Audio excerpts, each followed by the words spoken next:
FTP நேயர்களுக்கு வணக்கம். திமுகவோடு மீண்டும் நெருக்கம் காட்டத் தொடங்கிய ஓபிஎஸ் இரண்டாவது முறை திமுக ஆட்சி அமைப்பதற்கான அனைத்து சாத்தியக்கூறுகளும் இருப்பதாக சூளுரைத்திருக்கிறார்.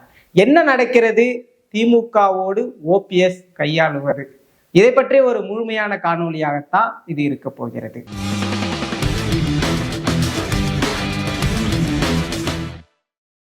பன்னீர்செல்வம் அவர்கள் என்டிஏ கூட்டணியில் இருந்து வெளிவந்த பிறகாக ஏதோ ஒரு கழகத்தை உருவாக்க போகிறார். குறிப்பாக அதிமுக பொதுச் செயலாளர் எடப்பாடி பழனிசாமிக்கு இது ஒரு பேர் இடியாக இருக்க போகிறதுன்னு எல்லாரும் எண்ணுனாங்க. நம்மளும் அதை பத்தி தொடர்ந்து பேசியிருக்கோம். பன்னீர்செல்வம் அவருக்கு கிடைக்கப்பட்ட 2024 கிட்டத்தட்ட 37% விழுக்காடு வாக்கை பெற்று தனி மெஜாரிட்டியாக ஒரு பிம்பத்தை உருவாக்குனாரு தமிழ்நாட்டில். இதையெல்லாம் வைத்து பார்க்கும்போது ஓபிஎஸ் அவர்களுக்கு தென்மண்டலத்துல இன்னமும் ஆதரவு எந்த அளவுக்கு கூடியிருக்கு. 2021 தேர்தலில் எடப்பாடி பழனிசாமியை எந்த அளவுக்கு டிடிவி அவர்கள் வீழ்த்தினாரோ, எந்த அளவுக்கு அவரை பலவீனப்படுத்தினாரோ, அதனை போன்று 2024 தேர்தலில் எடப்பாடியை டிடிவியும் ஓபிஎஸும் சேர்ந்து முழுமையாக பலவீனப்படுத்துத நம்ம கண்கூடா பார்த்தோம். குறிப்பா சொல்லணும்னா நெல்லை, மதுரை, கன்னியாகுமரி இந்த மாவட்டங்கள்லாம் எடப்பாடி பழனிசாமி அவர்கள் 4ஆம் இடத்துக்கு போறாரு. நாம் தமிழர் கட்சி 3வது இடத்துக்கு போகுது, எடப்பாடியை முந்தி. இதையெல்லாம் வைத்து பார்க்கும் பொழுது எடப்பாடிக்கான அந்த பலமானது முழுவதுமாக 100% அந்த இடங்கள்லாம் குறைந்து விட்டதாக தான் நம்மளால பார்க்க முடியுது. கிட்டத்தட்ட 4% வாக்கு எடுக்கிறாங்க ஒரு சில நாடாளுமன்ற தொகுதிகள்ல. இதெல்லாம் வச்சு பார்த்தா எங்கேயோ சறுக்கல் இல்லை, எல்லா இடத்துலையும் சறுக்கல் என்பது நமக்கு மீண்டும் மீண்டும் மீண்டும் நிரூபணமாகிக்கிட்டே இருக்கு. அந்த இடத்துல இருந்து ஓபிஎஸ் அவர்கள் ஒரு எமர்ஜிங் ஃபேக்டரா மீண்டும் பேசப்படுறாரு. ஓபிஎஸ் அவர்களுடைய பலமானது நிரூபிக்கப்பட்டது என்றும் பார்க்கப்பட்டது. குறிப்பா ராமநாதபுரத்துல அவருக்கு கிடைத்த இந்த வாக்கு ஆதரவை தொடர்ந்து மீண்டும் வருகின்ற 2026 சட்டமன்ற தேர்தலிலும் கூட ஓபிஎஸ் அவர்கள் ராமநாதபுரத்தில் தான் போட்டியிடுவார். அங்கே அவருக்கு ஒரு சாதகமான வாய்ப்பு இருக்கிறது என்று பார்க்கப்பட்டது. அந்த நிலையில என்டிஏ கூட்டணியிலிருந்து வெளியேறுகிறார் ஓபிஎஸ் அவர்கள். வெளியேறிய பிறகு முதலமைச்சர் மு.க. ஸ்டாலின் அவர்களை சந்திக்கிறார். சந்தித்த பிறகாகத்தான் இங்கு பலரும் பல முடிச்சுகளை போடுகிறார்கள். ஓபிஎஸ் அவர்கள் திமுக ஆதரவு நிலைப்பாட்டை எடுத்து கொண்டிருக்கிறார், இல்லை தனி கட்சி ஒன்றை ஆரம்பித்து திமுகவோடு இணைந்து விடலாம் என்ற ஒரு நோக்கத்தில் செயல்படுகிறார் என்றும் பலரும் பேசி வந்தார்கள். ஆனால் அது அப்பொழுது பெரிய அளவுல கை கொடுக்கல. ஓபிஎஸ் அவர்கள் தொடர்ந்து அமைதி நிலையையே எடுத்துட்டு வந்தாரு. அதற்கு பிறகாக என்டிஏ கூட்டணியிலிருந்து டிடிவி தினகரன் அவர்கள் வெளியேறினாரு. வெளியேறிய பிறகு தொடர்ந்து அதிமுகவை வெற்றி பெற வைக்க கூடாது என்ற எண்ணம் அவருக்கு இல்லை. ஆனா எடப்பாடியை வீழ்த்தி அதிமுகவை கைப்பற்றியே ஆக வேண்டும் என்ற ஒரு மிகப்பெரிய ஒரு எண்ணத்திற்கு டிடிவி அவர்கள் சென்று, நான் ஒருபொழுதும் எடப்பாடி பழனிசாமி அவர்களை முதலமைச்சர் வேட்பாளராக ஏற்றுக்கொள்ள மாட்டேன். அப்படி நான் ஏற்றுக்கொண்டால் அது நான் தானே சென்று தூக்கு கயிற்றில் மாட்டிக்கொள்வது போன்று ரொம்ப காட்டமான விமர்சனங்களை எடப்பாடி மீது தொடர்ந்து நேற்றைய அளவு கூட வச்சுட்டு வந்தாரு. ஆனாலும் கூட பன்னீர்செல்வம் அவர்கள் என்ன செய்யறாரு அப்படின்னு பார்த்தோம்னா, அவர் எடப்பாடி மீது எந்த அளவு விமர்சனமும் வைக்கல. ஆனா அதிமுகவை கைப்பற்ற வேண்டியது, அதிமுகவை ஒருங்கிணைப்ப வேண்டியது, இது நம்மளுடைய முதற் கடமையா இருக்கும். அதுதான் நம்மளுடைய நோக்கமா இருக்கணும். பல இடங்கள்ல பேசிட்டு வந்தாரு. அதிமுகவில் இருக்கக்கூடிய அனைவரும் பிரிந்து சென்றவர்கள் அனைவரும் ஒன்றிணைய வேண்டும் என்று தொடர்ந்து அவர்களும் குரல் எழுப்பிட்டு வந்தார். அதற்கு பிறகாக செங்கோட்டையன் அவர்கள் வெளியேறுகிறார். வெளியேற்றப்பட்டார் அப்படிதான் சொல்லணும். ஒரு போர்க்குரலாக அவருடைய குரலானது அதிமுகவில் ஒலிக்குது. அதுக்கு பிறகாக அவர் அதிமுகவிலிருந்து வெளியேற்றப்பட்டார்.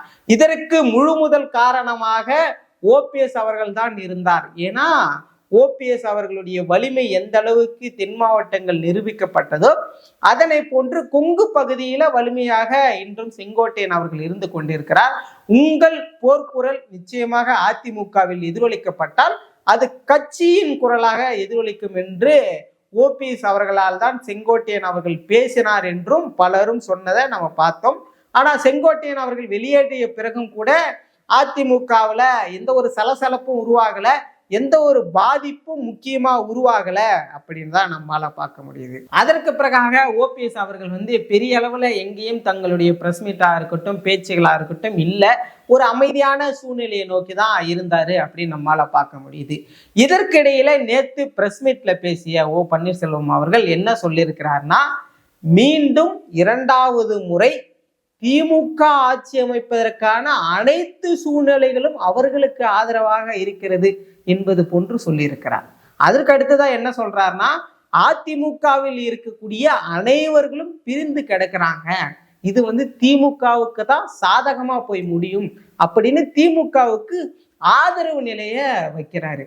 அதற்கு அடுத்துதான் எல்லாத்தையும் சொல்லிட்டு திமுக வெற்றி பெற போகுது, 2வது முறை ஆட்சி அமைக்க போகுது அப்படின்னு எல்லாத்தையும் சொன்ன பிறகாக ஓபிஎஸ் என்ன சொல்றாரு, இத நான் என் மனசுல இருந்து சொல்லல, மக்கள் வெளியே பேசுறாங்க, தமிழ்நாட்டு மக்கள் பேசுறாங்க, இது மக்களின் பார்வையா மக்களின் குரலாக இருக்கு, அதை தான் நான் சொல்றேன் அப்படின்னு சொல்றாரு.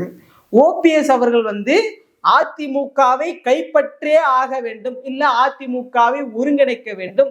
ஒருங்கிணைந்த அதிமுகவின் எதிரியா திமுக, இது அனைவருக்கும் தெரியும். ஏனென்றால் அதிமுகவுக்கு எதிரி திமுக, திமுகவுக்கு எதிரி அதிமுக. இதுதான் இன்றைக்கும் கிட்டத்தட்ட 50 ஆண்டுகளுக்கு மேலாக களமாக இருந்து கொண்டிருக்கிறது. இப்படி இந்த களத்துல ஓபிஎஸ் அவர்கள் அதிமுகவை கைப்பற்ற வேண்டும் இல்லது அதிமுகவோடு இணைய வேண்டும் என்ற ஒரு சூழ்நிலையில இருக்கும்போது திமுகவுக்கு ஆதரவான இந்த சொல்லை ஏன் அவர் சொல்லணும்? எப்படியாவது தேர்தல் காலகட்டங்கள்ல எடப்பாடி அவர்களோடு சேர்ந்தாலும் கூட அவருடைய முதல் நோக்கம் திமுகவை ஆட்சி கட்டிலிருந்து இறக்கிட்டு அதிமுகவை ஏற்றிக்கொள்ள வேண்டும் என்பதான இருக்க வேண்டும். ஆனா அதை கூட மறந்துட்டு ஓபிஎஸ் சொல்றாருன்னா, இனி அதிமுகவுல நமக்கு இடம் இருக்காதோ என்ற ஒரு மனநிலைக்கு சென்று விட்டாரா அப்படின்னு நம்மளால பார்க்க முடியுது.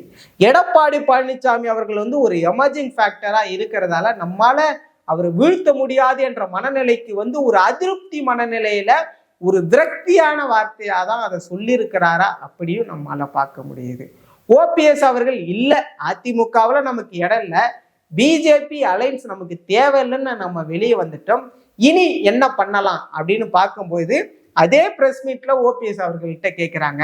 என்ன கேட்கிறாங்க, நீங்க டிவிக்கே ஓட போனா ஒரு பிரகாசமான வாழ்க்கை, பிரகாசமான எதிர்காலம் உங்களுக்கு இருக்கும். யாரு? ஒரு முன்னாள் முதலமைச்சரை பார்த்து விஜய் அவர்களோடு சென்றால் உங்களுக்கு பிரகாசமான எதிர்காலம் இருக்கும் அப்படின்னு கேட்கும்பொழுது அவர் 2026 தேர்தலுக்கு காலம் இருக்கு, அந்த காலகட்டத்துல எது வேணாலும் நடக்கலாம் அப்படின்னு சொல்றாரு. விஜய் அவர்கள் இறந்த 41 குடும்பத்தாரை அழைத்து மகாபலிபுரத்துல பாக்குறாரு, இது தவறு தானே அப்படின்னு கேட்கும்போது அவருக்கும் மன கஷ்டம் இருக்காதா, அவரு எண்ணத்திலிருந்து பார்க்கணும் அப்படின்னு பேசுறாரு.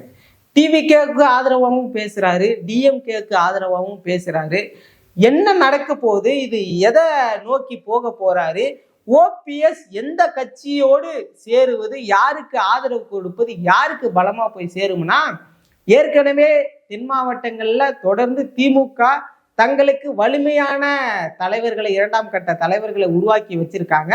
அவங்களுக்கு ஏற்புடைய வாக்கு வங்கி அங்க பரவலாகவே இருக்கு. அது 2024 தேர்தலையே நம்ம பார்த்தோம். ஆனாலும் கூட ஓபிஎஸ் அவர்கள் ஒருவேளை திமுகவிற்கு ஆதரவு கரத்தை நீட்டினால் ஒரு சில இடங்கள்ல குறைகின்ற வாக்குகளை அப்படியே வலிமையா தூக்கி நிறுத்துவதற்கான வாய்ப்பு ஓபிஎஸ் கிட்ட இருக்கிறதா திமுக பாக்குறாங்க. டிவிகே விஜய் அவர்களுக்கு ஓபிஎஸ் ஆல் என்ன லாபம் அப்படின்னா, வட மாவட்டங்கள தலித் சமூக வாக்குகள் பரவலா விஜய்க்கு போய் சேரும், அதனாலதான் திரும்ப எதிர்க்கிறாரு அப்படின்னு ஒரு பிம்பத்தை உருவாக்கி வச்சிருக்கிறாங்க.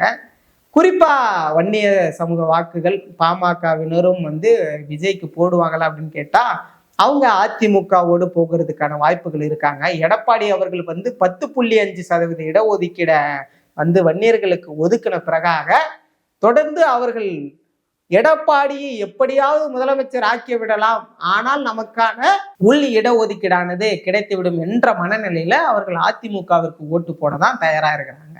இதெல்லாம் வச்சு பார்க்கும்போது தென் மாவட்டத்துல விஜய் அவர்களுக்கு எந்த வாய்ப்புகள் இருக்குதுன்னா, ரசிகர், இவர் நடிகர், நடிகருடைய ரசிகர், இந்த மனப்பான்மையில மட்டும்தான், இந்த படிநிலையில மட்டும்தான் ஓட்டு போட தயாரா இருக்கிறாங்க மக்கள்.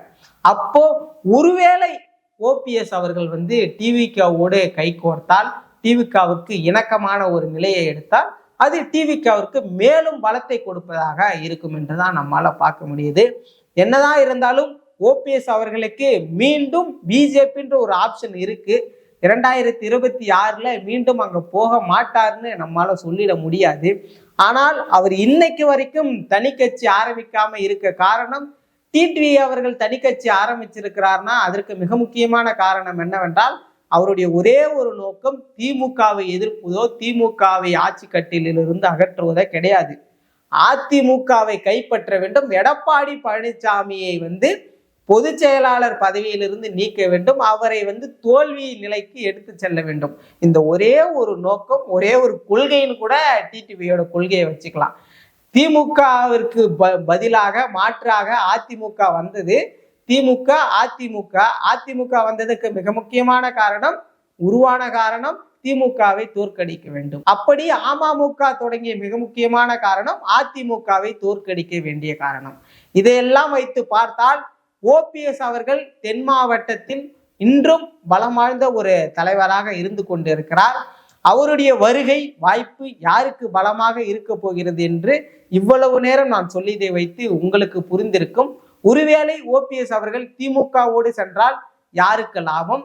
அது தென் மாவட்டங்கள்ல நல்ல ஒரு பார்வையா இருக்குமா, ஒரு எதிரொலிப்பா களத்துல இருக்குமா, இல்ல விஜயோடு போகலாமா, இல்ல அதிமுக எடப்பாடி பழனிசாமி ஏதேனும் அழைப்பு விடுப்பாரா?